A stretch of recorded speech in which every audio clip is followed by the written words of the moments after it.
11:40，新郎还没到吗？嫂子别急，谢哥马上就到，先上菜没问题的。仪式没办就上菜，宾客走光了，婚礼还办不办？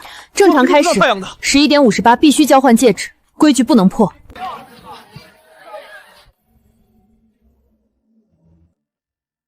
你看，郝唐是不是故意的？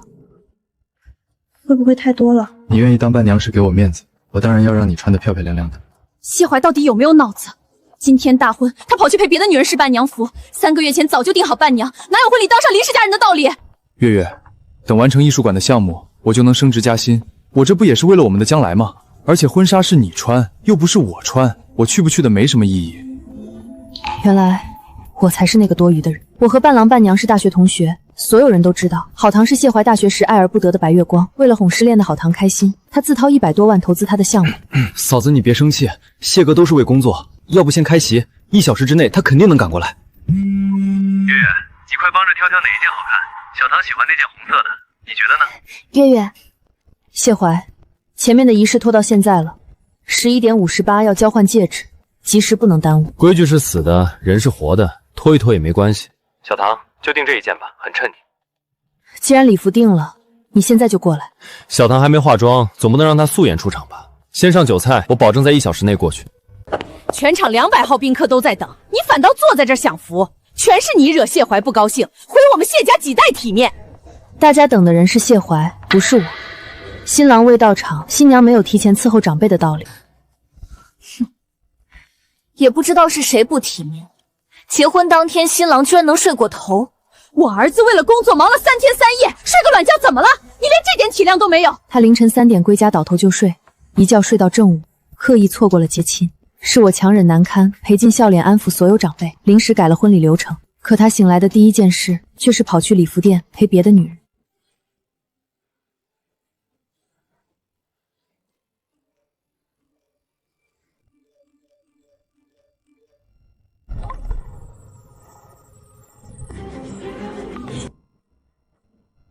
看到照片了吗？这套裙子很适合小唐。你再等等，我换好西装了，到了直接开始。11:58要交换戒指，及时不能耽误。秋月，别这么死板，及时没必要卡这么死。小唐都特意化妆配合你了，我40分钟内一定到，放心。谢怀，你想让所有人都干等你40分钟吗？那让婚庆上台表演，40分钟很快过去了。再不急你去唱几首歌，反正你在酒吧混过。你明知道那4年是我最狼狈的过往，我拼命熬过的苦，在你嘴里就这么不值一提。月月，我不是那个意思，你别多想，我保证40分钟内一定赶回办仪式，你再等等我。奶奶常年晕车，一路颠簸，我的朋友们跨越山海而来，爸妈倾尽所有为我铺路。这场婚礼承载的从来不止我一个人的期待。月姐，喝口水润润嗓子。新郎还没到吗？人家忙着陪伴娘化妆。别这么说，谢哥只是晚一点，又不是不来。几百号人等着举行婚礼，他俩倒好，优先拍上写真了。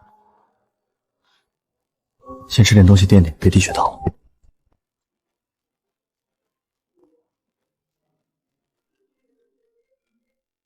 秋月，你什么意思？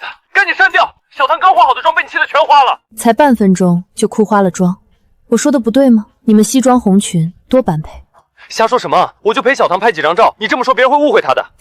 你没空拍婚纱照，倒是有空陪他拍几十张照片。不一样的，小唐很喜欢这件裙子。谢怀，今天的新娘是我，不是郝唐。我知道你是新娘，但小唐是来给你撑场面的，你说话别这么难听。月月，你别不懂事，婚礼晚一会儿没关系。新郎还没到吗？11:57了。我们的婚礼哪轮得到一个司仪来指挥？我没去，你怎么开场？月月别闹了，小唐忍着委屈再重新化妆，你多等等，等我到了马上开始。他被你评论弄哭了，你待会儿记得跟他道歉。不用，没了你，婚礼也能举行。让你弟弟帮个忙，陪我结个婚。弟弟，能帮我这个忙吗？好。你这不合适。开门。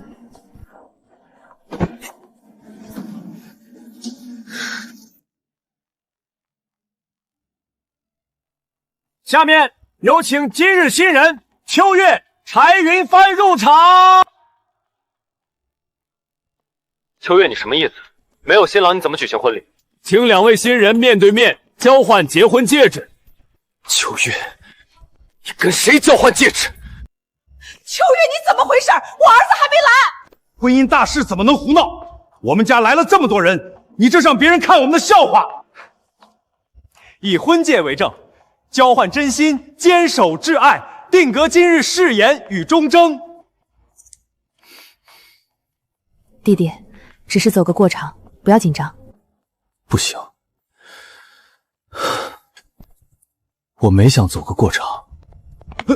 秋月，你这是骗婚！我怎么骗婚了？你还好意思说我儿子才是新郎？这男人从哪儿来的？是不是你出轨了？你儿子是新郎，那他人呢？我儿子工作忙，今天多睡了一会儿，你就不能等等他吗？他还不是为了赚钱养家？在场有很多是老同学，你们说说，谢环是在睡觉还是在陪别的女人拍写真？前几天他是在工作还是在陪着别的女人旅游写生？阿姨，谢怀跟郝棠都在朋友圈那么高调了，怎么还好意思指责秋月？换作是我，直接把这些照片投大盟循环播放，让谢家所有人看看你儿子陪别的女人拍的有多开心。那你也不能找别的男人办婚礼，我们还在这儿呢，你这是不把我们放在眼里。我们也还在这儿呢，你儿子为了别的女人害我女儿苦等误了吉时，反倒还怪他婚礼就这样，婚后又怎会真心待她？接亲耽误就算了，婚礼11点58分卡点换戒指是福气吉时，误了吉时破财招灾，福运全无。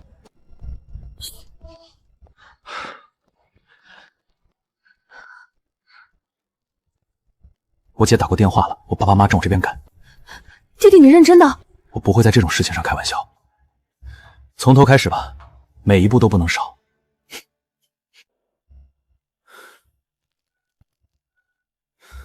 什么叫换了个新郎？我才是新郎！谢怀，还不是因为你在婚礼当天迟到。谁迟到了？我不就是要秋月等1小时吗？不是说了我这边要陪着小谭换礼服化妆吗？你们在现场就不能拦一拦？他拎清你们还拎不清？大哥，是婚礼，你当全世界都围着你转，全场这么多人都等你哄好别的女人。咱们从大学开始就是好兄弟，但你这次是真的太过分了。不怪秋月换新郎，你要是忘不了郝棠，就别耽误人家。混小子，你死哪儿去了？还不赶紧来结婚啊！你先别急，今天出门前我可是拜了关公的，要是因为你不守信砸了我的生意，你以后就别进谢家的门。爸，现在谁还在乎吉时啊？拖个一会儿无所谓。你放心，秋月只是一时冲动，她那么爱我，不可能嫁给别人。这是故意做给我看，想逼我回去结婚。爸，小棠在化妆，等她化完我们马上过去。秋月想闹就闹吧，晚上我好好哄哄，大不了给她买个礼物。爸，你怎么了？恭喜李成，从现在开始，秋月女士与柴云先生正式结为夫妻，祝福二位百年好合，共度余生。柴云帆，谢怀，我快好了，你别和秋月吵架。谢怀，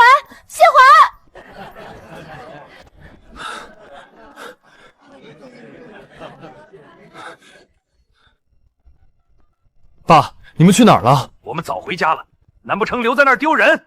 我这辈子都没这么丢脸过。自己儿子的婚礼，新郎却是别人。秋月去哪儿了？谢怀，婚礼仪式结束了，秋月和柴云鹏在换衣服。换什么衣服？敬酒服啊！你连这都不知道，你到底参没参与备婚？谢怀，今天这事确实是你做错了。兄弟情到这就算了吧，要是被我女朋友知道我给你当伴郎，我的婚事也得黄。新郎新娘敬酒了，赶紧去帮忙挡酒。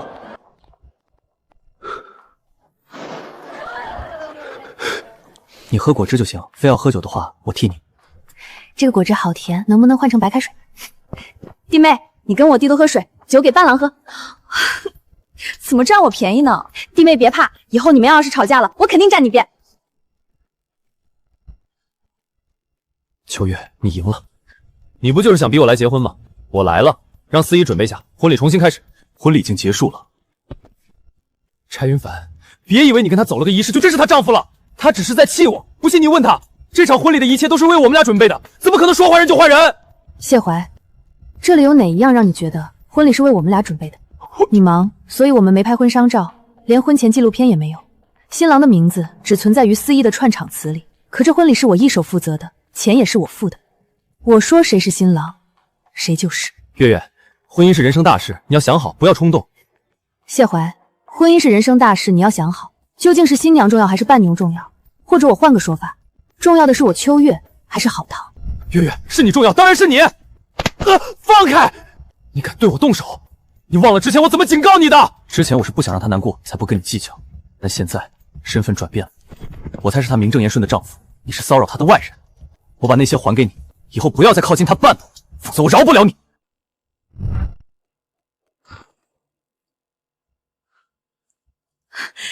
弟弟，太给我长脸了！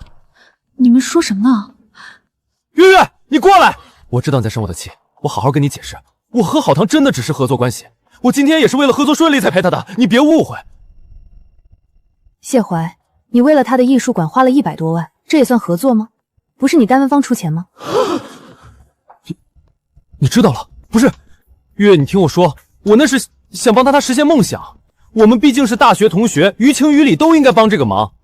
月，我没骗你，合作结束之后，我真的能升职加薪。我是为了我们的将来啊！你要真是为了我们的将来，就不该往一个没有回报的项目里投入100多万，更不该欺骗我，扔下我自己备婚，和别的女人亲密无间。谢怀，你怎么不等我？我一直在后面喊你。毕业那天，好堂对我说，在谢怀心里，他永远比我重要。那一刻开始，我就知道自己该清醒了。感谢2位来参加我们的婚礼，这杯我敬你们，也祝福你们百年好合。月月，祝你们百年好合。敬酒正式开始了，走吧。月月，秋月，别回头，是你选择我当新郎的，不许后悔。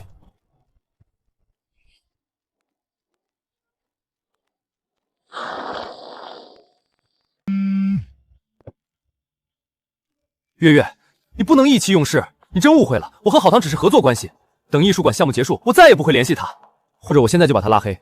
我都是一时糊涂，我爱的是你啊！你出来见见我好吗？你怎么舍得嫁给别人？还是柴云奔？你知道他多少年前就觊觎你吗？他没有外表看起来那么人畜无害。你还记得上个月我出差回来被人打了吗？就是他动的手，他现在能打我，肯定不是什么好东西。上个月谢怀脸上有淤青，说是摔的。后来我发现他是和好同去南方旅游，可他挨的打是因为柴云帆。一直没吃饭，饿了吧？先吃点垫垫，一会儿我带你出去吃火锅。上个月你打谢怀了？我看到他和别的女人在一起，就没忍住。我没有很用力，我有分寸。那你怎么没告诉我？我可能不会拖到今天才和他分手。谢怀说，你很爱很爱他，没了他你会死。但你相信我，我比他更适合你。原来如此。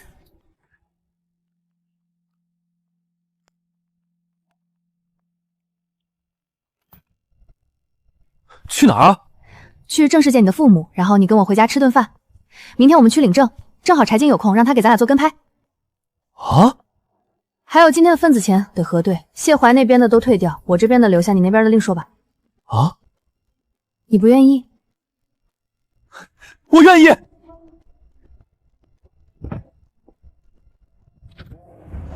不会舍不得吗？不会。等他出现的10几分钟里，我在脑子里祈祷过，我希望他会来，但他没有。他已经辜负了我们的过去，就不该拥有我们的未来。那我们就到这里吧。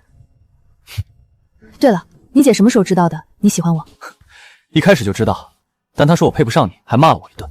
难怪说要他弟弟帮忙的时候，柴静激动的样子。我崭新的未来就这么开始了。请进。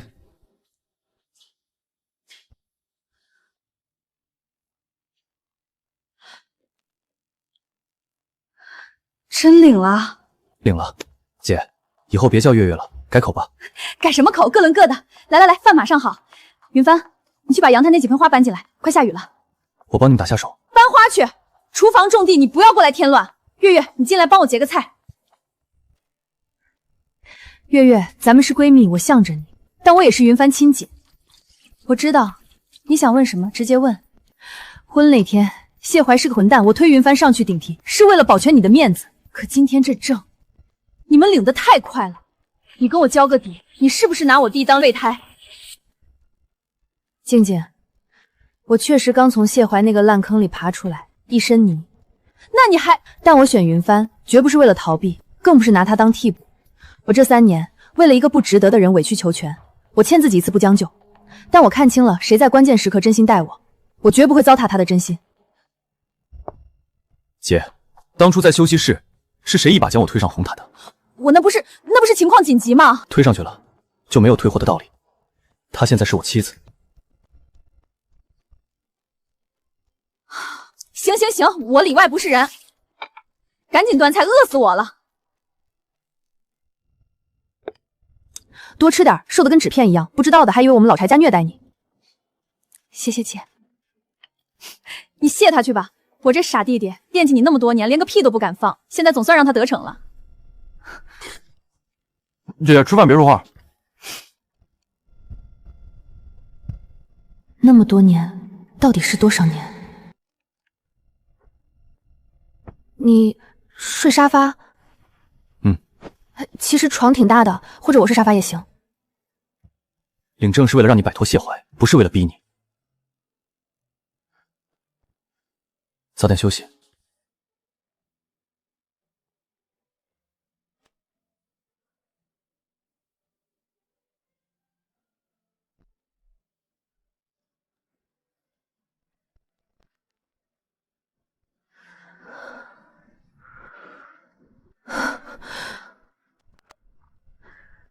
这不是婚礼当天的冲动。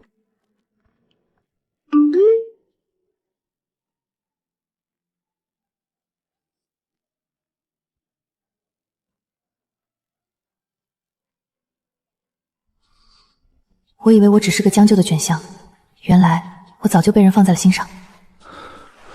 秋月，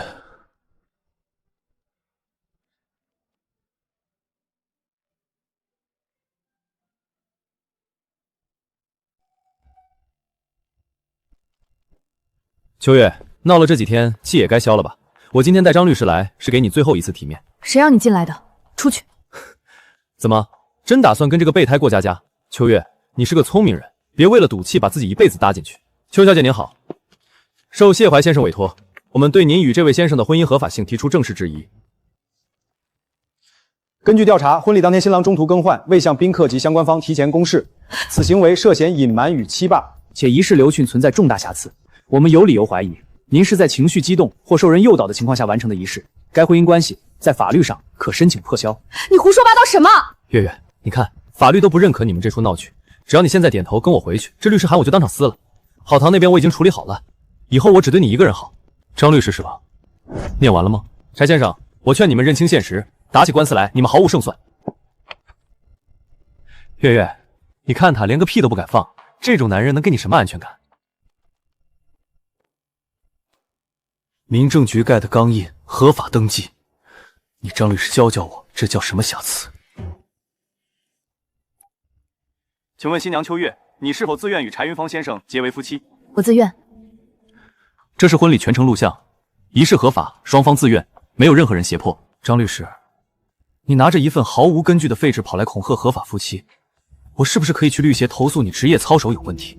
谢总，这证件齐全，录像也证明是真实意愿表达，这函件没有任何法律依据啊，没法打。与你无关。现在带着你的律师滚出我家！我花钱请你来是让你长他人志气的吗？给我找漏洞啊！谢总，这活我接不了，咨询费我退给你。行，秋月，你够狠。明面上我动不了你们婚姻是吧？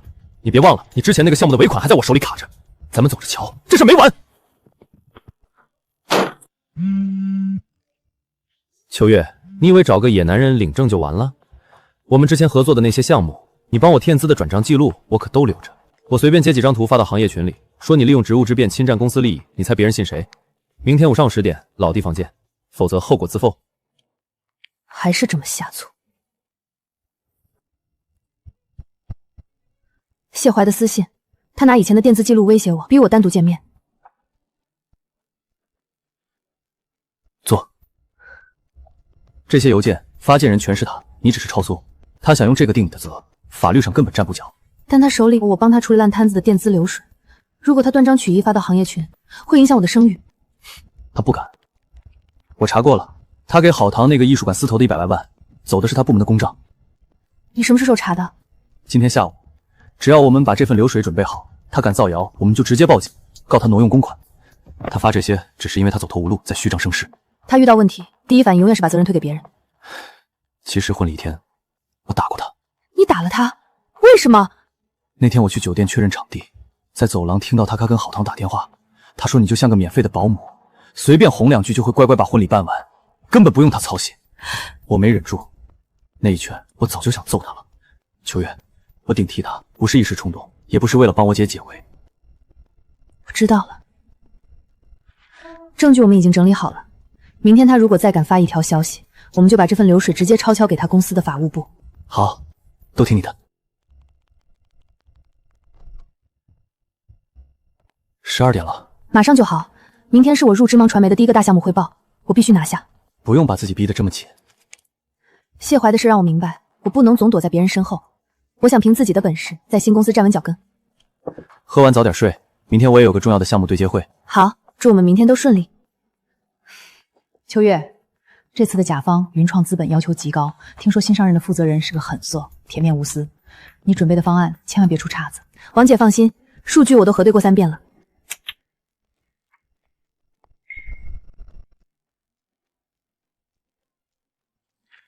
我是星芒的项目总监，这位是我们负责本次方案的主讲秋月。柴总好。开始吧。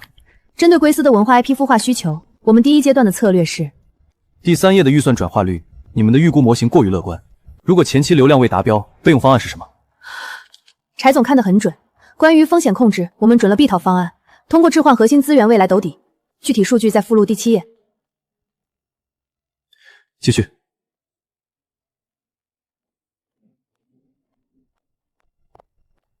昨晚熬夜就是为了应付我。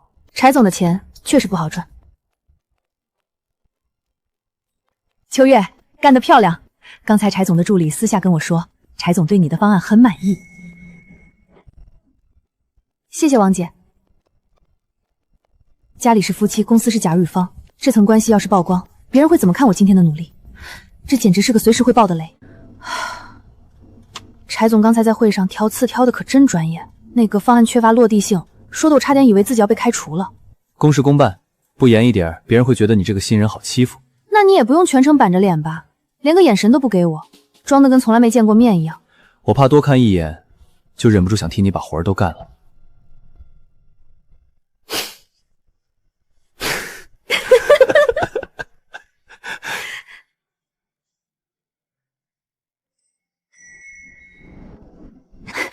静姐，你怎么在这儿？切，找我？我来找甲方对接进度啊。不过看这架势，甲方对我们乙方的人挺满意。不是的，静姐，我们刚才只是……行了，别解释了，走到饭点了，一起吃饭去。今天甲方请客。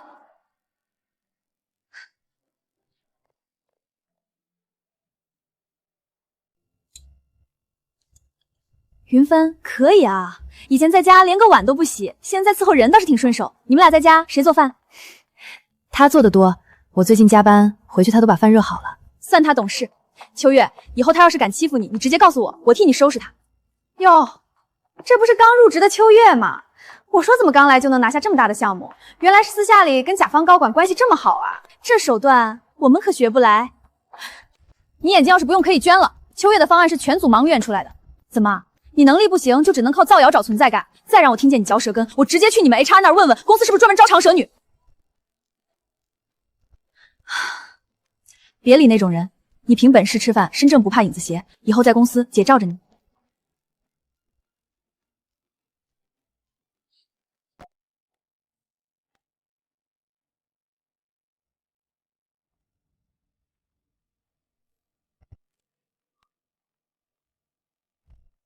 各位，打断一下，为了保证这次项目的艺术水准，我们特意高薪聘请了业内知名的艺术顾问来把关。大家好，我是郝堂。接下来的项目，我会和大家一起深度合作。邱主管，你继续汇报吧，正好让郝顾问听听你们初步构想。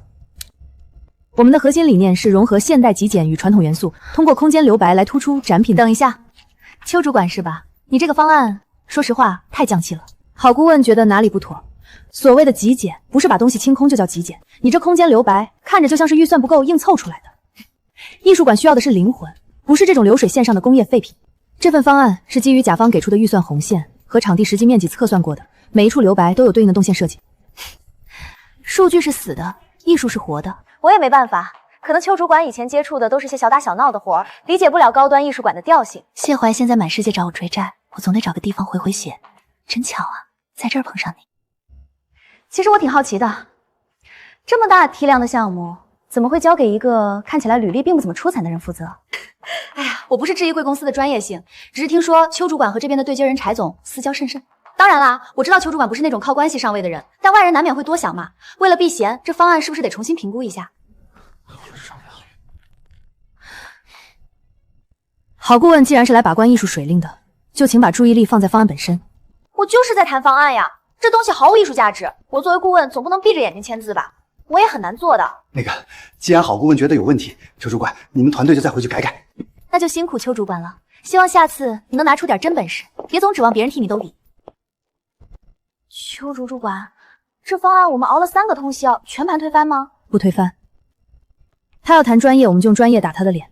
去把近3年所有同类艺术馆动线数据和转换率调出来，我要做一份让他挑不出半个的对比报告。准备干活。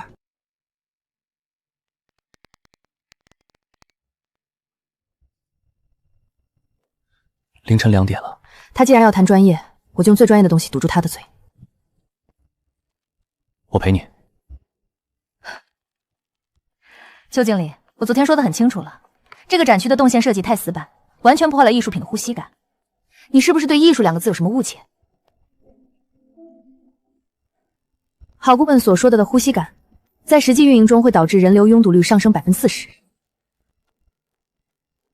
这是近3年同类型艺术馆动向力图，我设计的方案不仅能保证每个展品的最佳观赏距离，还能将日均客流承载量提升30%。对标的5个成功案例，执行细节都在这里。数据是死的，艺术是活的。邱经理这么急着拿数据压我，难道是怕别人说你这方案不是靠自己实力做出来的？毕竟有些特殊关系，大家心知肚明。甲方只看方案质量，不听无端揣测。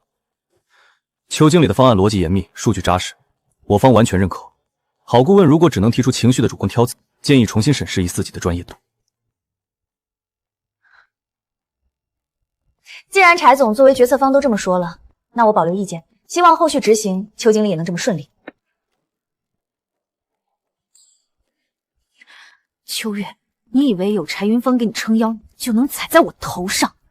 一个婚礼当天换野男人结婚的破鞋，我看你的名声还能不能像你的方案一样无懈可击？喂，张主编吗？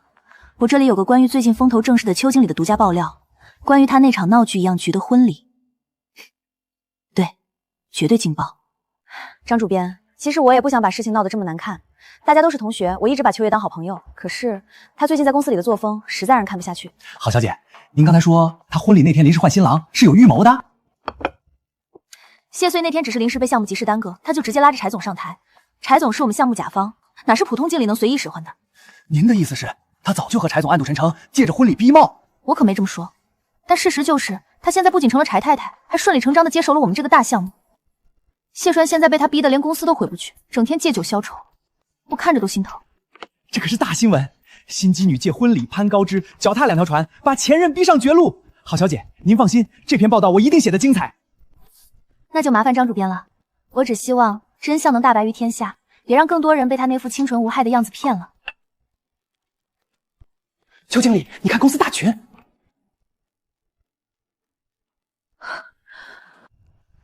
这张什么时候发出来的？就刚才，现在整个行业群都在转，几个大客户刚才打电话来，语气都很奇怪，问我们项目对接人是不是要换。这绝对是郝棠那个绿茶搞的鬼，除了他，谁会把谢叔说那么无辜可怜？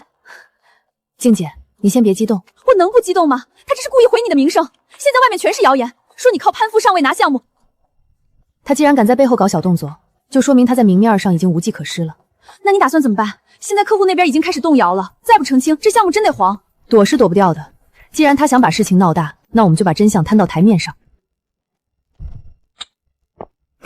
邱经理，关于网上的那些传闻，我们希望公司能给个说法。毕竟我们合作看重的是专业和人品。各位，我知道大家现在对我的个人作风有疑虑，但我今天站在这里不是来辩的。不辩解。那邱经理的意思是，网上的传闻都是真的？这是我接手项目以来的所有数据，每一笔资金的去向，每一个节点推进都清清楚楚。我的专业能力，这些数据可以证明。至于我的人品，我会在明天的公开说明会上把所有的证据，包括谢怀私自挪用资金投资好堂艺术馆转账记录，全部公之于众。挪用资金？真相到底是什么？明天大家自然会清楚。我只希望各位能给我1天的时间，也给这个项目一个公平的机会。邱主管，大家手头项目都挺紧的，突然把我们全叫来，不会是为了私事吧？秋月，其实你不用勉强，那些闲话过阵子就散了。我知道最近公司里有很多关于我的议论，占用大家时间很抱歉，但我只需要10分钟，10分钟后大家再评判。这是我原定婚礼当天前未婚婚苏谢怀发给我的消息。这是第2条，他说让我先上台唱首歌给宾客助助兴，等他回来。这结婚当天让上台唱歌拖延时间，就为了别的女人试衣服？这是当天的时间柜，上午10点，谢怀在陪好堂，11点50分，吉时已到，谢怀依然缺席，12点整，我决定新郎。有人说我脚踏两船，有人说我心机上位，但事实是我独自操持了3个月的婚礼，在最后一刻被当众羞辱。我换人，不是早有预谋，而是及时止损。大家看清楚，真正造谣颠倒黑白的是好堂，他插足别人婚礼，反倒倒打一耙，太过分了！秋月，我们之前不知道内情，还以为真是对不住，这谢怀简直是个渣男。邱主管，我之前也是听别人瞎传，你放心，以后公司里谁再敢拿这事儿嚼舌根，我第一个骂回去。谢谢大家愿意听我把话说完，私事到此为，接下来我们全力推进项目。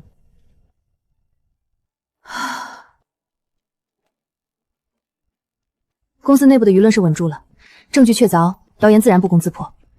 但你看起来并不轻松。好堂既然敢把事情闹大，就不会只在公司内部做文章。我刚才看了一眼手机，客户圈的几个大群里，关于我的负面传闻还在发酵。公司外的战场才是他真正的目的，他想彻底毁了我的职业信誉。不管他下一步想干什么，我陪你一起接招。我也没办法，秋月毕竟是我大学同学，他拿出的那些聊天记录，现在这技术谁说得准呢？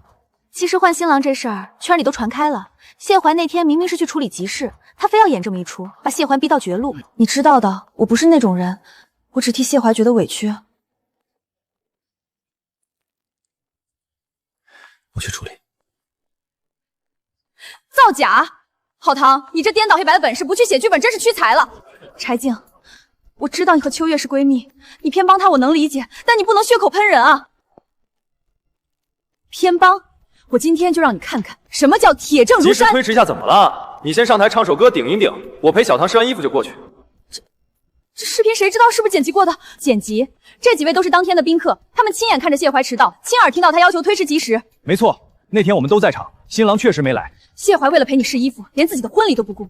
秋月换新郎那是及时止损，你现在倒打一耙说秋月演戏，你这脸皮防弹弹的吗？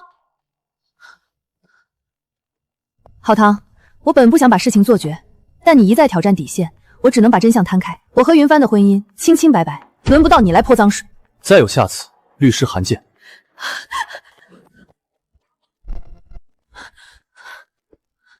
你到底怎么搞的？你不是说秋月手里没证据吗？又怎么了？我这正瞒着呢。今天柴静把婚礼当天的视频当众放出来了，我现在成了整个圈子的笑话。你惹的烂摊子，凭什么让我来背锅？谢怀，既然你护不住我，那就别怪我翻脸无情了。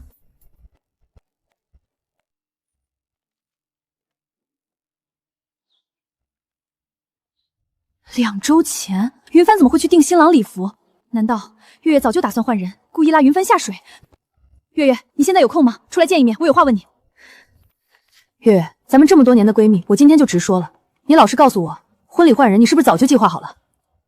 这是什么？云帆的定制礼服收据，时间是婚礼前2周，还有这个本子，他画的走位图比婚庆公司还详细。如果不是你提前透了底，他怎么会准备的这么齐全？我一直以为那天是我急中生智拉他救场，可现在看来，他根本就是有备而来。月月，你是不是早就想踹了谢怀，拿我弟退路了？静静，如果我早有计划，我不会让自己在台上干等半个小时，受尽谢家人的白眼和嘲笑。我大可以提前宣布换人，体体面的办完婚礼。我发誓，直到你把他推到我面前那一秒，我知道他穿的是新郎礼服。那他这算什么？未卜先知？或许是他一直在等一个不可能的机会。这傻小子，他瞒得连我这个亲姐都不知道。月月，对不起，我刚才居然怀疑你利用他，我真是脑子进水了。我是怕云鹏陷得太深，最后受伤害。换作是我，看到这些也会多想。你是心疼他，我明白。月月，我以前只当你是闺蜜，现在我是真把你当弟妹了。既然误会打开了，以后咱们就是一家人。我爸妈那边你放心，有我兜底。他们要是敢拿以前的事说闲话，我第一个不答应。谢谢你，晴晴。还愣着干什么？赶紧带你媳妇儿回家，别在这儿碍我爹的眼。姐，回见。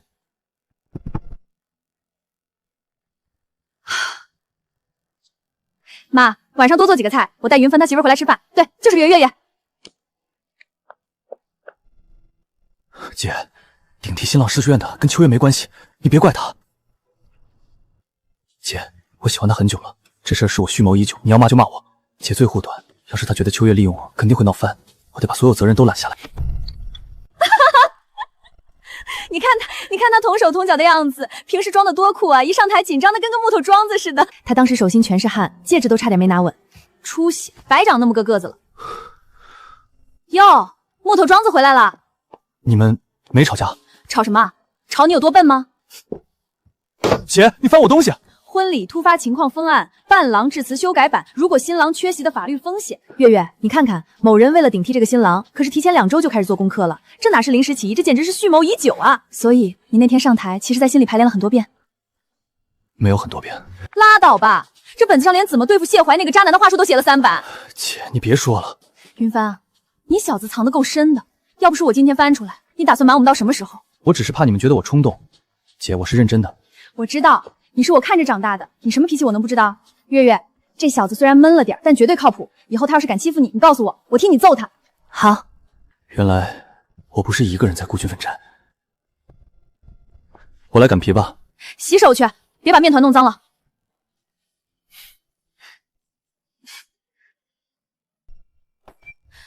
陈静那个贱人，居然当众拆我的台，现在圈子里都在看我的笑话，这口气我咽不下去。咽不下去？我投进去的钱全打了水漂，现在连翻本的筹码都没了。秋月倒是攀上高枝，过得滋润的很。谢怀，你不是最清楚秋月公司那些大客户的底细吗？你想干什么？我手里有艺术馆的项目，还有圈内的人脉，你出主意，我出资源，只要把他手里那几个核心客户撬过来，不仅能补上你的窟窿，还能让他彻底翻不了身。那就让他尝尝什么叫真正的釜底抽薪。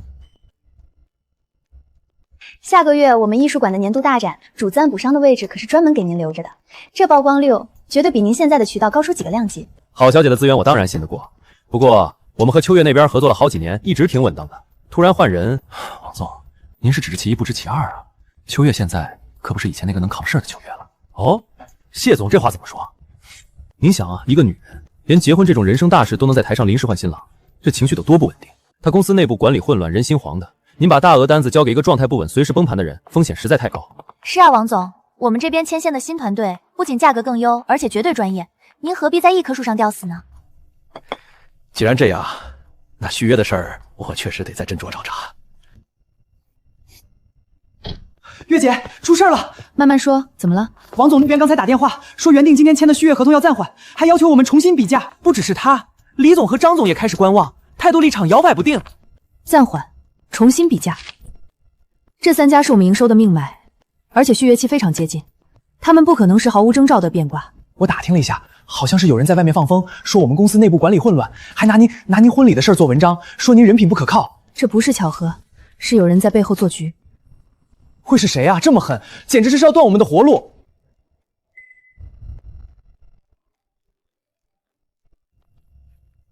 查出是谁递的话了吗？顺着中间人摸过去，源头指向了谢怀，他最近频繁接触这家客户的负责人。他给好堂那个艺术转私投了100万，赔了个底儿撩，现在急着捞钱填坑，盯上我手里的项目了。那我们怎么办？客户现在态度摇摆不定，明显是想观望。观望是因为他们没看到底牌。谢怀想搅黄合作，借机接盘，也得看他有没有这胃口。备车，我去见王。现在去？王总那边连电话都不接了。他不接电话，我就亲自把数据拍到他桌上。对手既然露了面，躲是没用的。哎呀，小秋啊，你怎么突然过来了？我正准备开会呢。咱们那个项目大环境不好，董事会要求重新评估，你理解下。王总，大环境不好是真，但有人给您画大饼也是真。你这话是什么意思？谢怀给您许诺利润率确实诱人，但他拿不出任何落地案例。这是我们项目上个月的真实转化哈数据，以及完整的地质性质方案。您是聪明人，谢怀现在资金链是个什么状况？您稍微查查就知道。他是想拿您的预付孔去填他自己的窟窿。商业合作看的是真金白银的收益和稳定的进度，不是空头支票。我们的硬成果在这里，您评估一下，是选随时可能爆雷的空壳，还是选我们已经落地跑通的成熟项目？小邱啊，你这份数据确实漂亮。行，我让法务重新走流程，明天签约。合作愉快。怎么样？稳住了。王总看了真实数据，谢环那套空手套白狼的马戏没得成。另外2家我也沟通过了，基本没问题。他不会就这么算了？我知道，他既然敢动我的核心客户，说明他和郝唐手里还有别的筹码。今天这波暗手只试探，我陪你。真正的正面交锋才刚刚开始。走吧，回公司。邱总，你的数据确实漂亮，但说实话，谢怀那边私下联系了我们，承诺的利润返顶比你这儿高出5个百分点。在商言商，这条件很难让人拒绝啊。是啊，大家都是求财。王总，高返点需要高现金储支撑，谢怀团队目前的资金储备根本不足以兑现这种承诺，这是饮鸩止渴。这，我们还是想再观望一下。不用观望了。作为本项目的核心投资方，我代表集团正式宣布，对秋月团队负责的这条业务线追加2000万合作规模。2000万，这可是真金白银的实盘追加。市场需要明确的信号，这就是我的信号。王总，你们别被他骗了，他追加投资根本不是看中项目，是因为秋月是他老婆。柴云凡，你拿公司的钱哄老婆开心，这种假公济私的利益输动，一旦爆围，在座的各位都要跟着遭殃。大家理解一下，这种私人关系绑定的合作风险太大了。说完了。这是秋月团队上季度的转化率，行业平均水平的 3.5 倍。这是你团队连续2个月亏损。那是因为我做决策只看数据，谁在做事谁在空谈，报表写得清清楚。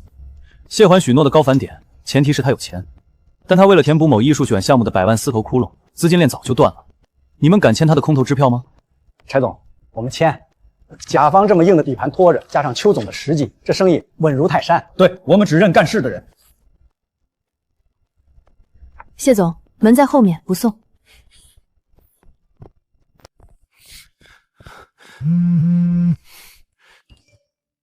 郝唐，那100万你必须给我吐出来！这2000万的 Z 加款一落定，王总那边算是彻底稳住了。这几天连轴转，辛苦你了。分内的事，你更辛苦。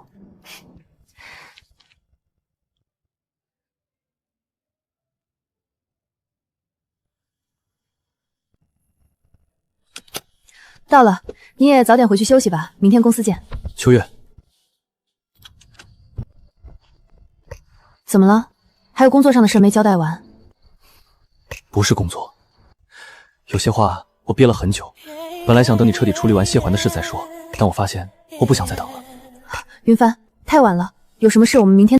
婚礼那天，我顶替新郎，不是因为我姐的主戳，也不是临时起的仗义，我喜欢你，很久很久了。从你还在给谢怀找借口的时候，从我姐第一次带回家的时候，我就在等。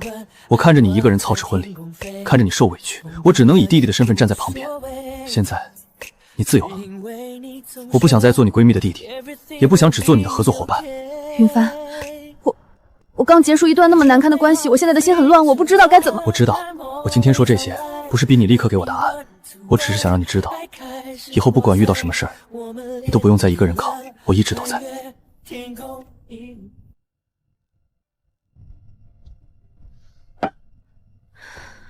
昨晚你的话我想了一整夜，今天来找你是不把事情含糊过去。你说，我听着。我承认我对你动心了，但我很怕，我刚从谢怀那个烂摊子里爬出来，你就像是一个完美的避风港，你一次次护着我，为我撑腰，我怕自己只是贪恋这份安全感，错把对你的感激当成了喜欢。如果只是因为你救了我，我就和你在一起，那对你太不公平了。你值得一份纯粹的感情，而不是谁的退而求其次。所以你的决定是什么？给我一点时间，让我去确认，我喜欢的是柴云班这个人，而不是那个在我最狼狈时拉我一把的恩人。等我理清了，我会给你一个明明白白的答案。好，我等。你不觉得委屈，或者觉得我矫情？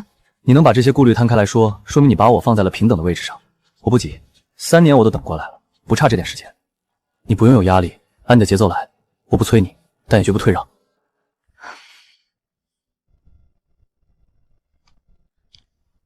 中午想吃什么？前面路口那家面馆吧，突然很想吃他们家的招牌。好。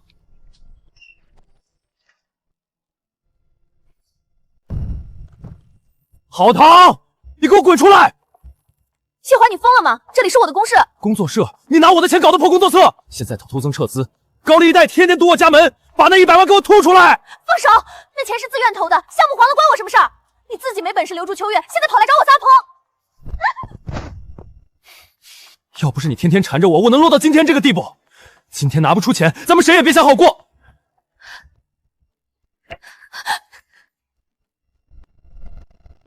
砸！你今天就是把我砸死，那100万你也得吐出来，不然我就把你当年怎么求我、怎么傍大款的烂事全发到网上去，让你这破艺术馆彻底关门。你真以为吃定我了？你口口声说为了我投资100万，可这钱根本不是你的，这是你挪用公司新相扑合作方预付出过的铁证。你干什么？关掉！我已经把这些证据群发给了你们公司高管，还有你的那些投资人。你想死，别拉着我垫背！你这个贱人，明明是你哭着喊着要钱办艺术馆，是你收了我的钱，现在想撇清关系。我让你投资，没让你去犯罪，是你自己越过了红线。挪用公款是你自己签的字，跟我有什么关系？天哪，原来是个挪用公款的骗子，还敢来咱们这儿撒野！看什么看？滚，都给我滚！王总，您听我解释，那笔钱我下周一定补上，您千万别报警。喂，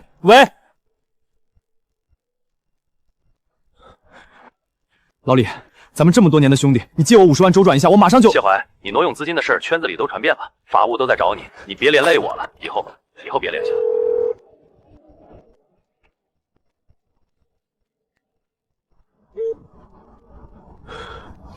秋月，对，还有秋月，他那么爱我，那么包容我，只要我好好认错，只要我回头，他一定会原谅我的。要去找他。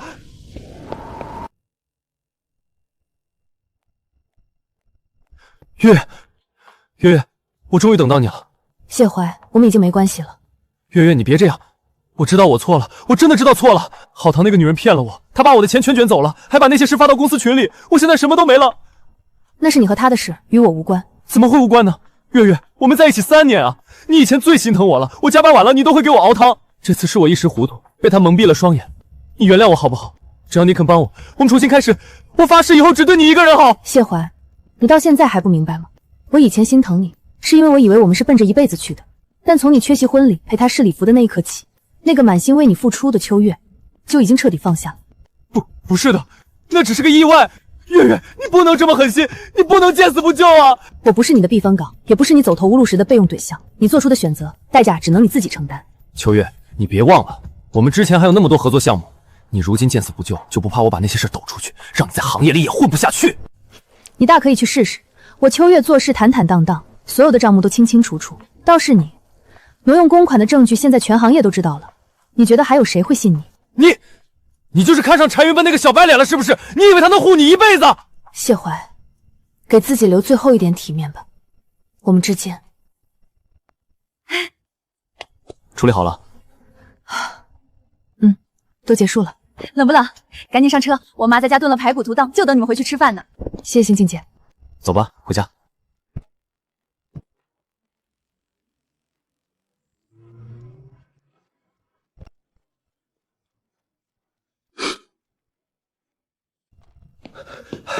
邱总，出大事了！我们的核心文化项目被起诉知识产权侵权，法院已经受理，准备走财产保全程序。别慌，我们项目的核心创意是原创，怎么会侵权？对方是行业里出了名的专利流氓林某，他们拿出的证据链非常完整，关键产权节点竟然比我们早注册了半个月。谢怀，他走投无路，找了黑手。现在麻烦大了，一旦财产保全生效，项目账户会被冻结，整个项目都要停摆。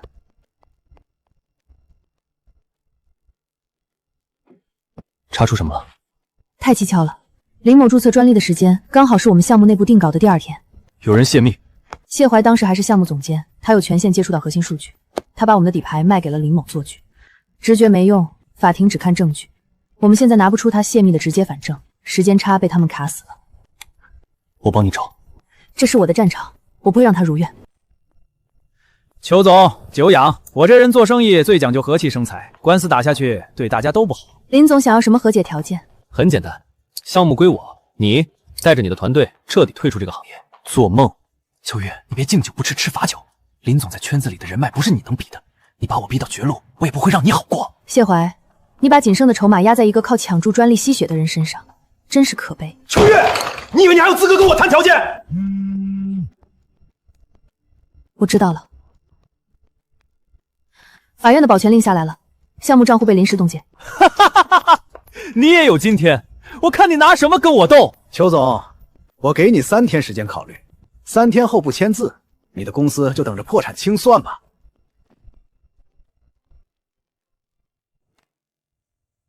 法务部的意见已经出来了，林某那边不仅申请了财产圈，还把侵权纠纷通给了媒体。现在投资商电话打爆了我的手机，要求立刻给个说法。王总，林某的专利申请时间在我们的核心代码之后，只要给我1周时间，我能拿出完整的开发日志做对比。公司等不了1周，账户被冻结，每天的损失都是天文数字。秋月，这个项目是你一手带出来的，我知道你委屈，但为了大局，为了止损，你必须先退下来。您的意思是？从今天起，你暂时停职，交出项目主导权，后续的应对由法务和公关部接手。我明白了，交接清单我下午发给您。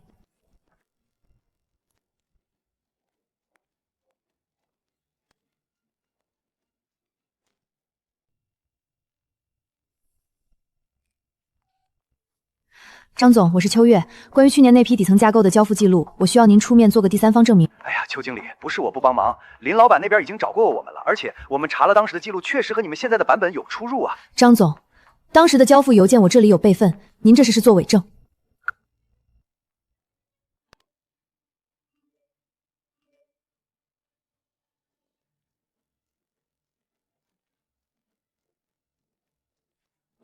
云帆，我被停职了，项目交出去了。我查了一下午的漏洞，本来以为能找到突破口，结果发现林某买通了原来硬伤做伪证。我以只要把事情做好就行，但现在我连证明自己清白的机会都没有了。给我一点时间。什么？我有办法。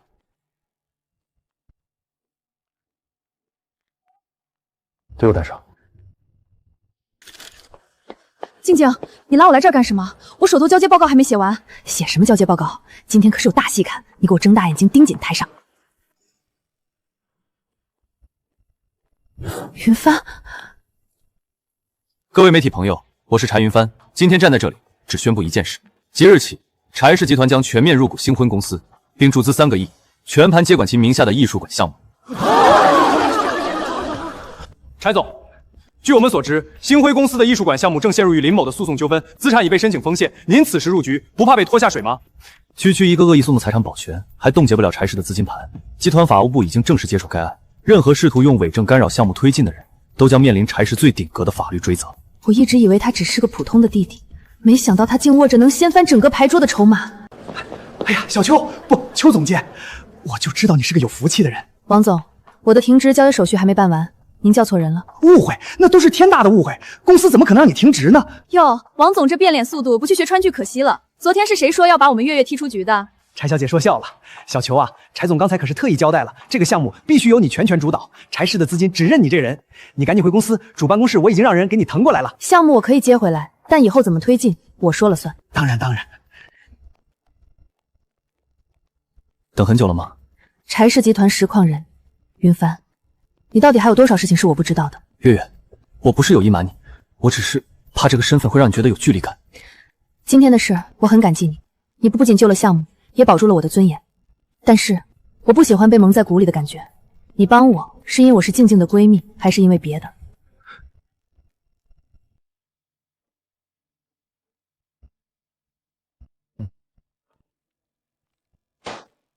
林总，这是你抢注专利的资金流水明细。这笔50万的启动资金，并非来自贵公司的账面，而是来自谢怀的私人账户。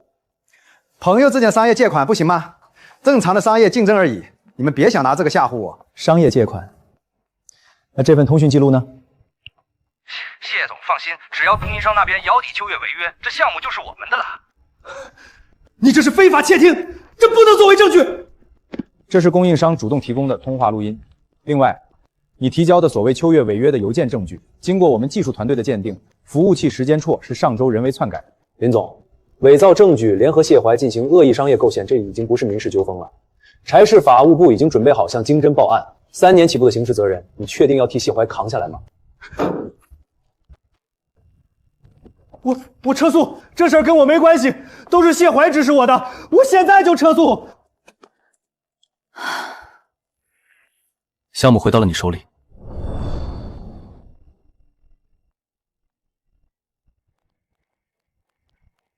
我送你回去。柴云帆，你到底是谁？顶级律师团，柴氏的实控人，轻易就能查清谢怀的底细。你明明拥有这么庞大的资源和实力，为什么不早点拿出来？你看着我为了婚礼四处借钱，看着我被谢欢羞辱，看着我为了保住项目低声下气的去求人，你明明可以一开始就帮我挡下这一切，为什么要等我被逼到绝境，跌到谷底，直到我救世主的姿态出现？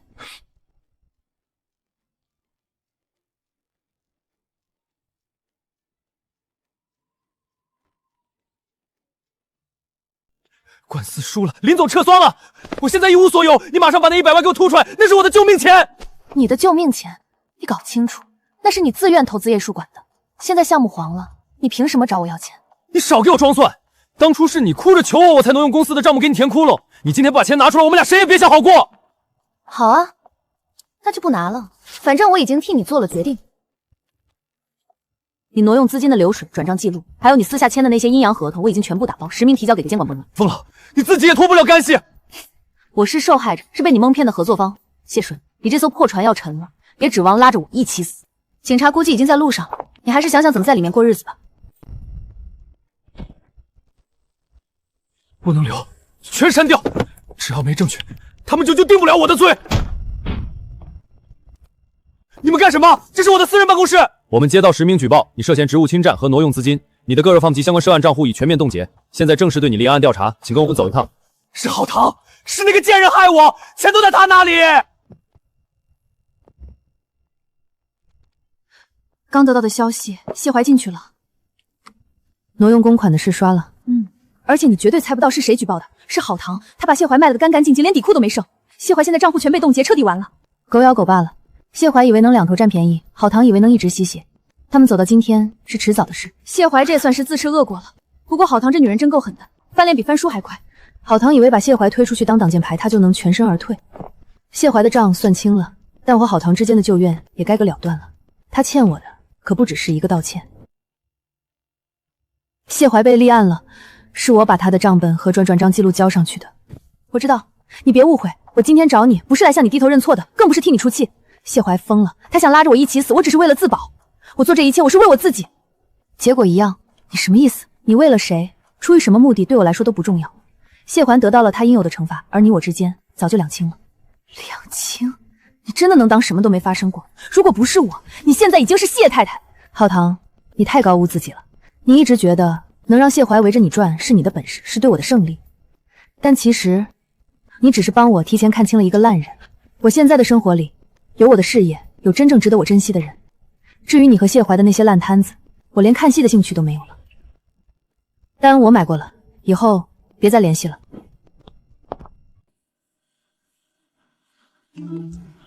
什么都没了。前往 F 城的旅客请注意，您乘坐的列车即将开始检抄。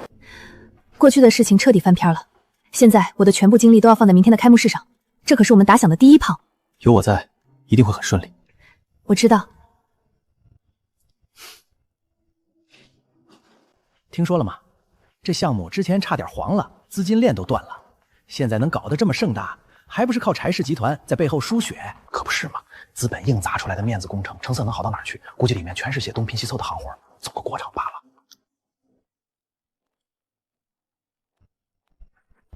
不用理会，他们说话太难听，嘴长在别人身上，随他们说。今天我的作品会替我开口。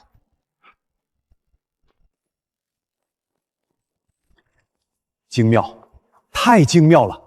这组策划不仅立意新颖，对传统武化的解界更是深刻。这绝对不是靠钱能堆砌出来的底蕴。会长，您对这次展览的评价高？这是我今年看过最有诚意、最具原创精神的展陈。主理人是谁？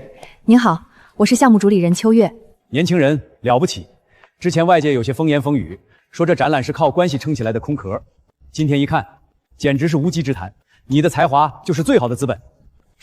借着今天各位媒体朋友都在，我代表行业协会宣布一件事：鉴于本次展览展现出的极高专业水准，协会决定将其列为本年度重点推荐文化项目，并在下周的行业大赏上进行特别表彰。这一刻，所有的委屈和质疑都成了废墟，我的事业，我的人，终于都堂堂正正地站稳了。让我们再次恭喜秋月女士，在过去的1年里，她主导的艺术展不仅打破了行业参观人次记录，更展现了非凡的独立策划能力。邱女士有什么想对大家说的吗？主持人，这独立策划4个字用在这里不太合适吧？圈子里谁不知道，这个项目中间资金链断裂，差点黄了，最后是靠着柴氏集团的空降注资才起死回生。这奖到底是颁给邱小姐的才华，还是颁给柴总的钱包啊？这位先生，既然你提到了资金链断裂，那我们不妨对时间线。项目冻结的整整45天里，柴氏的资金还没有进场。这段时间，我带着团队用不到3万的备用金，跑了16个城市，敲定了22位独立艺术家的无偿参展意向。场馆的免租协议是我用3份对赌策划案换来的。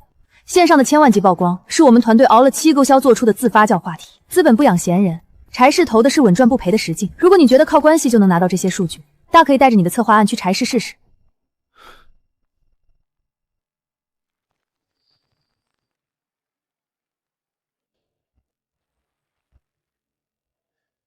谢先生，这是外面的最新消息，好堂的实名举报证据确凿，明天开庭，您这边基本没有胜算了。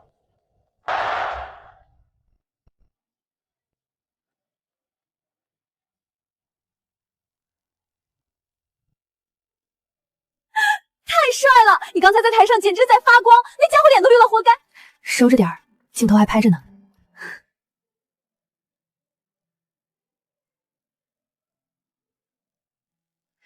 我做到了，实至名归。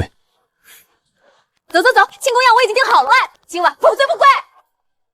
法官大人，我真的没有挪用资金，那100万是公司正常的项目投资，是好堂，是他骗了我。他说那个秘书馆项目稳赚不赔，我只是为了给公司创造利润。这是王总的证言，他明确表示对这笔资金的去向毫不知情。同时，我们这里还有你授意下属伪造审批文件的录音证据。把日期改一下，就说这笔钱是上个月批的，王总那边我来搞定。此外，我们还查明，被告人谢怀在得知好堂被实名举报后，曾多次试图转移名下资产，并与好堂存在大量的构陷诉讼往来，意图将责任全部推卸给他人。被告人谢怀，面对检方出示的证据，你还有什么要辩护的吗？我认罪。全体起立。被告人谢怀挪用资金罪证据确凿，鉴于其当庭认罪，依法判处有求庭3年，并处罚金人民币50万元。结束了。是啊，结束了，一段孽缘终于彻底合上了。走吧，回家。好，回家。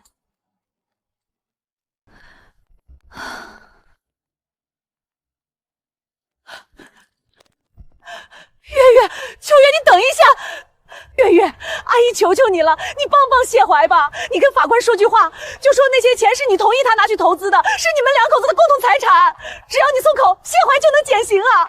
谢太太，您到现在还觉得法律是能随便糊弄的吗？你真忍心看他去坐牢？他从小没吃过苦，在里面怎么熬得住啊？你们总以为别人的真心可以随便践踏，别人的退让就是软弱。今天这个结果是他自己选的，结束了，以后别再出现在我的生活里。手怎么这么凉？里面冷气开得太足了，现在好了，出来了。走，回家。太好了，那个烂摊子终于甩干净了。我刚在车里看着那个老太婆撒泼，真想下去骂她2句。不用理她了，以后都不用理。对，翻篇了。爸妈在家里做了一大桌子你爱吃的菜，就等你们回去庆祝呢。臭小子，以后你要是敢让月月受半点委屈，我第一个饶不了你。姐，你放心，我等了这么多年，不是为了让她受委屈的。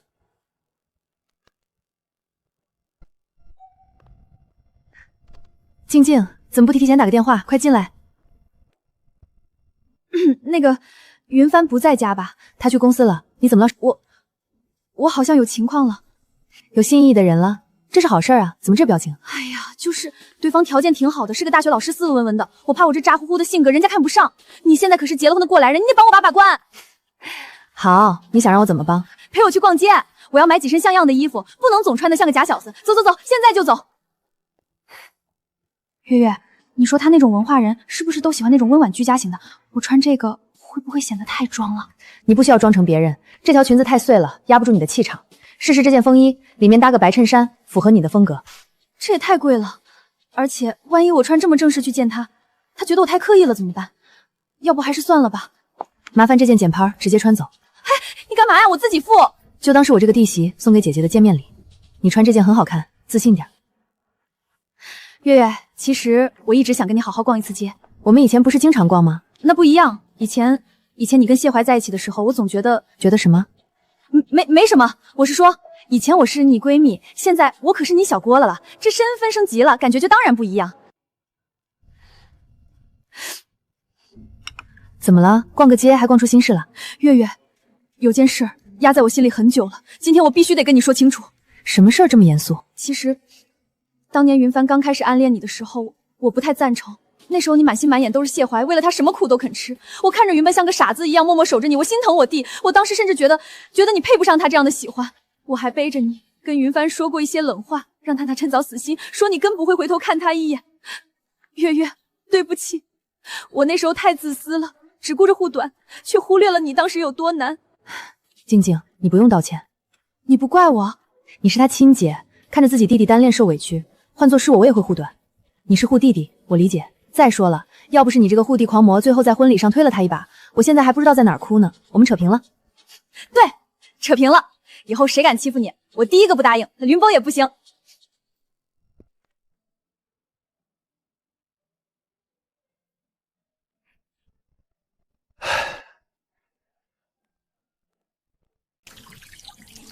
菜洗好了，还要切点什么？不用了，这些就够。你帮我把那边的盘子拿过来。今天下午看你和我姐聊得挺好。都说开了。静姐其实一直都很关心你，只是以前用错了方式。她就是瞎操心。其实只要你觉得自在就好。说起来，婚礼那天我突然冲上去顶替，你当时是不是吓了一跳？有点，毕竟太突然了。那如果那天冲上去的不是我，换做别人，你吗？这段时间一直都是他在默默安排好一切，在等我回头，而我好像从来没有给过他一个确切的答案。不会。什么？我说，如果那天是别人，我不会答应。云帆，我一直没跟你好好说过，其实我喜欢你，不是因为你那天救了场，也不是因为你帮我解决了谢怀的麻烦，更不是出于感激。我喜欢你，只是因为你这个人本身，因为你是柴云帆。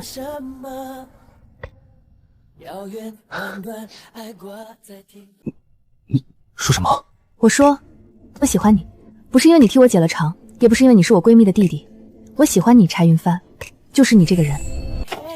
你知不知道这句话我等了多久？多久？从你还是别人未婚妻的时候。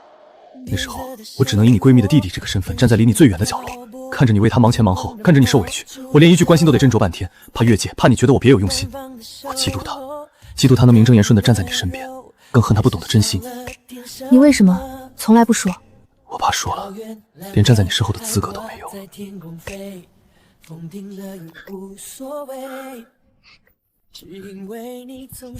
现在你跑不掉了。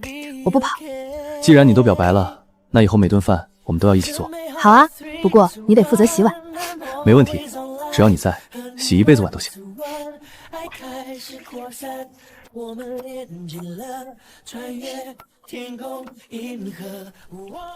各位，关于集团下半年的战略拓展，我提议正式设立文化创意板块。至于这个新板块的负责人，我提名秋月。柴总，咱们这是集团董事会，不是你们家的设立新板块，大家没意见。但直接空降一个负责人，谁不知道邱小姐是你未来的太太？这为爱人铺路举动，是不是有点太明目张胆了？王董，我提名她，和她是谁的太太没有任何关系。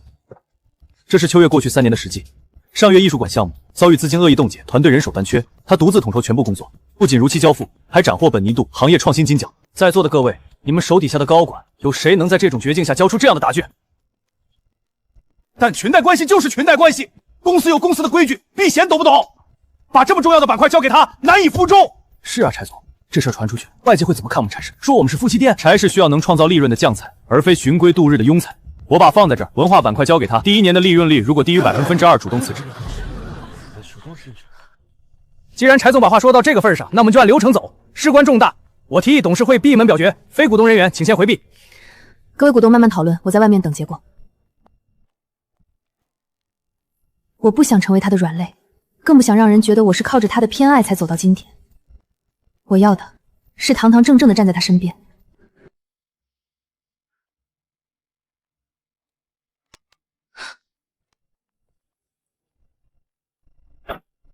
通过了，谢谢。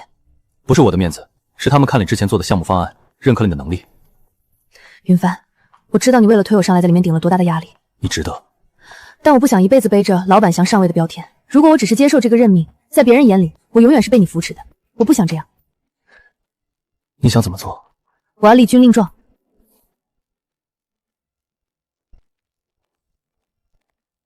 各位董事，感谢大家对我的信任，通过了文创板块的设立和我的任命。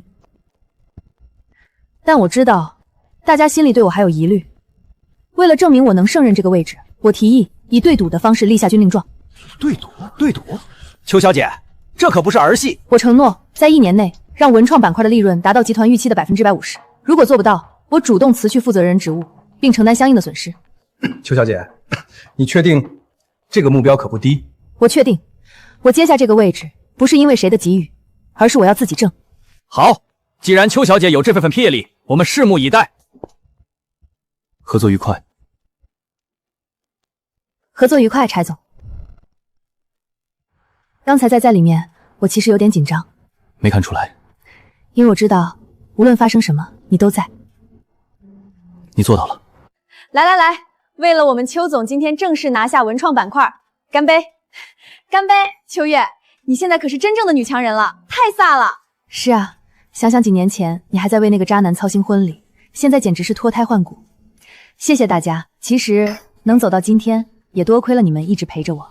说真的，那天婚礼上你突然让我顶替谢怀，我都吓了一跳。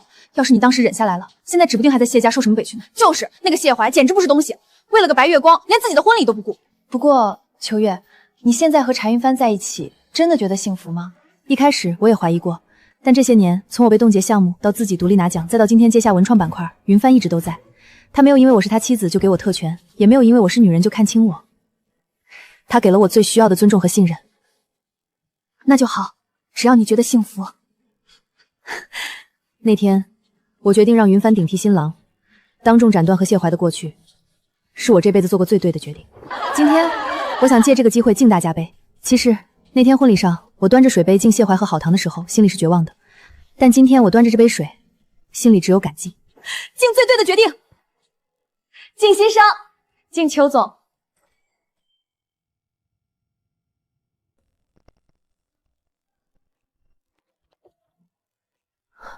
这是我们的婚礼现场。婚礼？我说过不会让你受委屈，别人有的你必须有，别人没有给你补上。其实现在这样挺好的，如果再办一场，会不会太张扬了？而且怕勾起那些不愉快的回忆。这次不请外人，只有我姐，还有几个最亲近的朋友，没有司仪，没有繁文缛节，只有我们。只有我们？对，只有我们。我要给你一场真正属于秋月和柴云帆的婚礼，不是顶替，不是应急，而是我蓄谋已久的明媒正娶。好，我信你。哎呀妈呀，累死我了！云帆，你这保密工作做的也太好了，要不是我逼问，你打算什么时候告诉我？静静，你怎么来了？废话，我可是你们的头号红娘兼首席伴娘，这么大的事儿能少了我吗？姐，你小点声，别吓着他。哟，这就护上了。行，我不说话，我干活总行了吧？日子定了吗？我得赶紧通知那几个死党，让他们把红包准备好。下个月初6是个好日子。好，就初6。妥了，初6，倒计时开始。原来真正爱你的人是连1秒钟都舍不得让你等的。去吧，他等这一天等得太久了。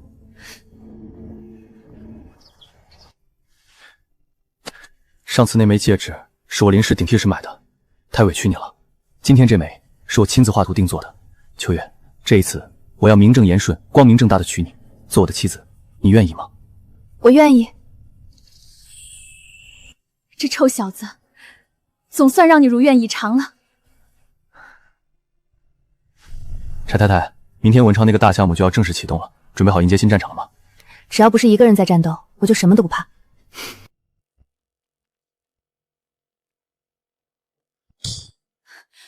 第3家了，这几家核心供应商就像商量好的一样，不是说产能不足，就是要求预付全款。咱们这可是柴氏的重点项目，他们疯了吗？不是疯了，是有人在试探底线。这3家都是以前谢怀在行业里一手扶持起来的旧部。谢怀人都进去了，这帮还敢跳出来作妖？但利益链还在，他们觉得我刚接手文创板块，立足未稳，想借机拿捏我。外面是不是还有传言说我能坐这个位置，全靠柴家的关系？可不是嘛，传的可难听了，说你是个花瓶，离了谢怀的资源根本玩不转。邱总，这可不能怪我们卡您的供应链，毕竟以前这块业务都是谢总亲自对接的，现在换了您，大家心里没底啊。刘经理，你今天来代表的是哪几家？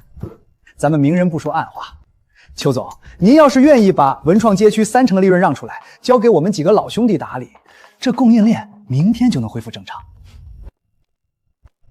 这是过去3年我独立操盘的所有项目视角。谢怀在外面应酬的时候，方案是我写的，成本是我控的，连你们几家的品控标准都是我熬夜定下来的。你以为我不知道你们在材料里掺水？以前我睁睁一只眼闭一只眼，是因为谢愁要保你们。现在规矩我来定。刘经理，回去告诉那几个人，柴氏的平台不养蛀虫，今天下午5点前，要么按原合同供货，要么法庭见。邱总有话好说，我这就回去跟他商量。痛快了，这帮老油条就这么治。备用供应商联系好了吗？早就按你的吩咐对接好了，随时可以顶上。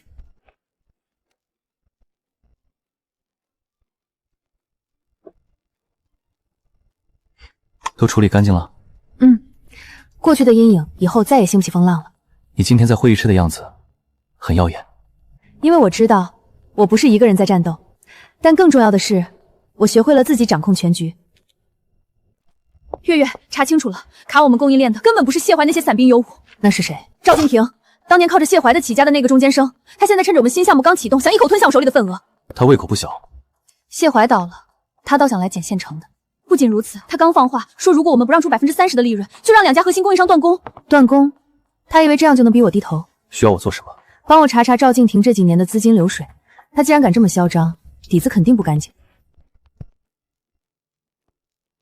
查到了，伪造资质骗标。不仅如此，他还长期做局，把几个大甲方的项目资金洗进自己的口袋，证据链很完整。他还真是胆大包天。他还在加码，找死！既然他想玩，那我们就玩把大的，把这些证据直接送到行业协会和被骗的甲方手里。明白。赵总，这些年你靠着伪造资质和做局，从各位甲方手里拿走了不少好处，今天是不是该算算总账了？血口喷人，这些都是伪造的。赵静婷，流水和聊天记录都在这里，你还有什么好说的？这是误会。误会。行业协会的调查处已经在路上了。从今天起，这个行业里再也没有你的位置。清场完毕。这只是开始。月月，阿姨知道今天找你，你心里肯定不痛快，但这信是谢怀他妈托我转交给你的。李阿姨，您大老远跑一趟，如果是为了谢家的事，这信您还是收回去吧。月月，你先别急着拒，谢怀现在在里面，他妈这阵子头发都白了一半，他信里写了，当年婚礼上冲上台骂你骗婚，他给你赔不是。赔不是？迟了3年的道歉，是因为知道自己错了，还是因为现在走投无路了？哎呦，月月到底也差点做过一家人，他就盼你能出面帮衬一把，给谢怀写个谅解书，或者求求给他们留条活路，得饶人处且饶人嘛。李阿姨，您说的饶人处且饶人，那当年我一个人操持3个月婚礼，谢怀为了别人婚礼都缺席的时候吗？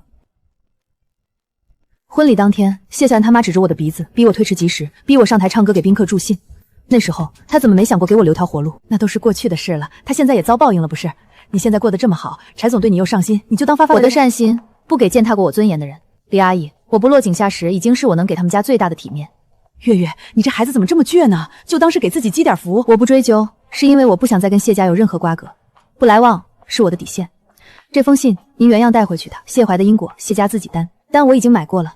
李阿姨，以后如果是喝茶聊天，我随时欢迎；如果是为了谢家当说客，您就不必再联系我了。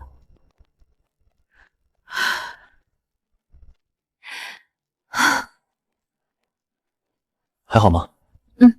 彻底翻篇了。那么回家。云帆，明天周末陪我回趟娘家吧。好，我来安排。这是给叔叔阿姨的。只是回家吃顿便饭，不用这么破费。不是便饭，我姐已经带人带着海鲜在楼上了。静静也来了。婚礼那天太仓促，没来得及给长辈敬茶。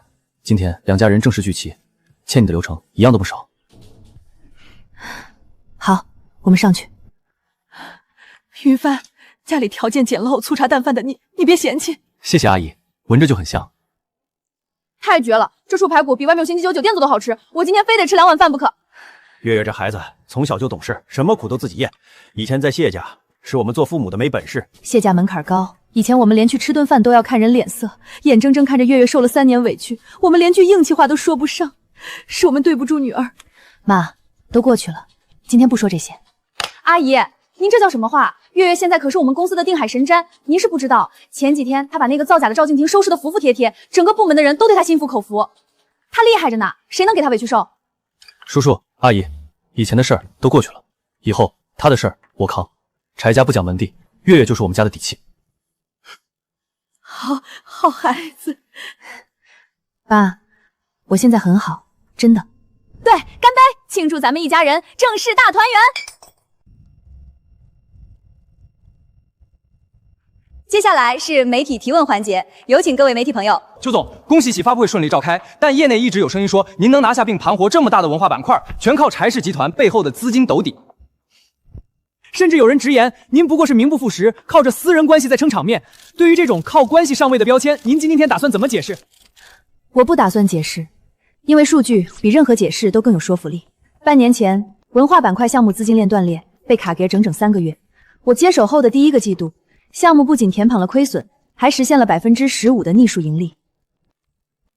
我们新增了42家深度合作方，带动了上下游近3000个就业岗位。行业内的客户满意度从最初的60%飙升到了现在的98%。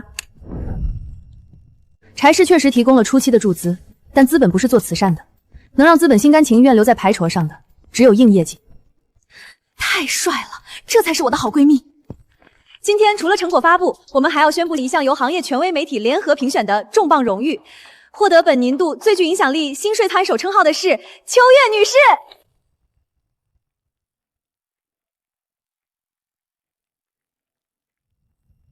曾经我以为隐忍和退让能换来安稳，但事实证明，只有自己掌控全局，才能赢得真正的尊重。这个奖杯属于每一个在绝境中没有放弃的同行者，也感谢一直站在我身后给我底气的人。